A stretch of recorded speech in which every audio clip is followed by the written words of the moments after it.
happy home with her parents. Maybe her hope of one. Well, maybe her hope, but I mean, everybody's got to deal with it. You can't have both parents at all times nowadays in the 90s. Joining us now is somebody who has dedicated his life to finding solutions for kids in trouble. I want you to welcome from Louisville, Kentucky, the founder and executive director of Positive Images That Invoke Self-Esteem, George Addison. George, thank you for being here. We need some positive thinking here, George. What do you say? Well, first of all, I'd like to commend the fact that the parties are all still interacting, because that's a key component. And secondly, all the young people have to realize that it's now time for them to accept responsibility, and they have to start learning how to, first of all, respect themselves before they can be expected to appreciate what the parents are going through with them.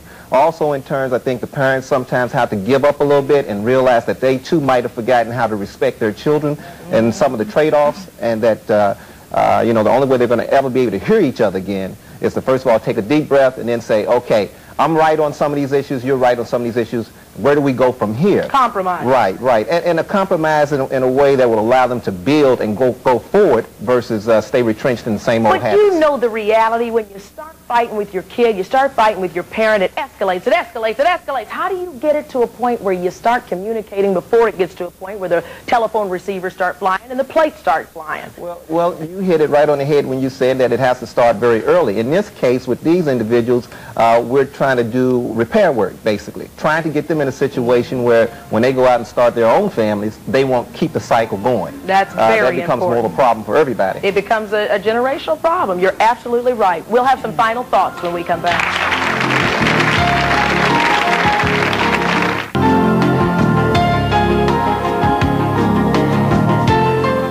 Amanda just said in the commercial break, you know, if Michelle wants me to go someplace for 6 months, where does she want me to go? Believe it or not, folks, there is help out there. Sometimes separation in families between kids and parents or guardians is a healthy thing to do, just what they call time out. You have a program you wanted to talk about, George. Well, basically, I'm offering an invitation for the three of them to participate in a chance to turn their lives around. And what we do is have an outreach program where we take individuals just like themselves and give them that sort of retreating time where they can come together and think about some of their past mistakes and how they can begin to plan goals and future objectives and go back to the environment and make it. Why is that so important for these young people at 15, 17? Why is that so important for them? Because and tell them. They are our future. And in essence, I'm trying to work with you now so that when I'm in my 60s or 70s, I don't have to worry about angry, embittered young people kicking my door down, dragging me out. And at the rate that it's going right now, see, they're not unique. What they think they're unique, but they're not. There are a lot of families hurting just like this. That's right. So I'm trying to do something now that will kind of quell that and give us all an opportunity to kind of get ourselves back on the ground. You know, and I think you made an excellent point, because if the kids are not under control or at least learning respect issues within their family, then we as a society don't have a chance. If you're going to hit your mother, there's no telling what a kid will do to us. So I applaud your program. Kids, are you willing to do that? Are you willing to take that risk, that chance? Amanda, you're the one who asked the question. Be careful what you wish for, young lady. Yeah, I'll go. You'll go? I'll go. Okay. All right, there's one. Jacob, what about you? You'll go, Jacob?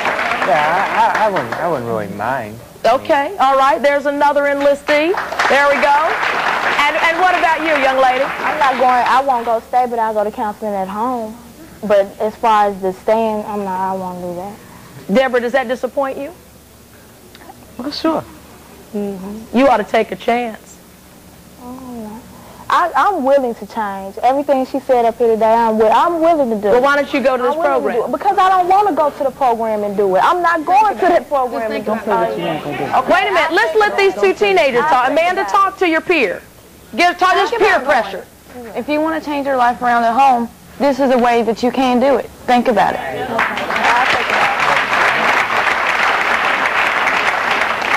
And you know something? You've already made some friends here. You have one major thing in common, that you all met on the Rolanda show in hopes of changing your lives to make better decisions. We don't think you're bad kids. We just think you're making some bad decisions right now. We believe in you. That's why you're here. It's not just us that makes the bad decisions. It's the parents. Well, too. when you're away, you listen, when you're away, you're absolutely right. You're right. You're right.